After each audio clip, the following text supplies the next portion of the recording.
أعوذ بالله من الشيطان الرجيم. بسم الله الرحمن الرحيم.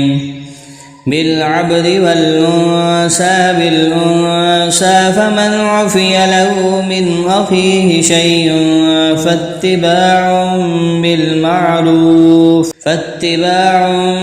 بالمعروف وأداء إليه بإحسان ذلك تخفيف من ربكم ورحمة فمن اعتدى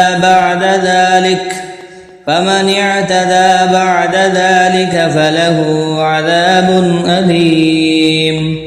ولكم في القصاص حياة يا أولي الألباب لعلكم تتقون. كتب عليكم إذا حضر أحدكم الموت إن ترك خيرا الوصية للوالدين والأقربين بالمعروف حقا على المتقين. ومن بدله بعدما سمعه فإنما إثمه على الذين يبدلونه إن الله سميع عليم. ومن خاف من موص جنفا أو إثما فأصلح بينهم فلا إثم عليه إن الله غفور رحيم.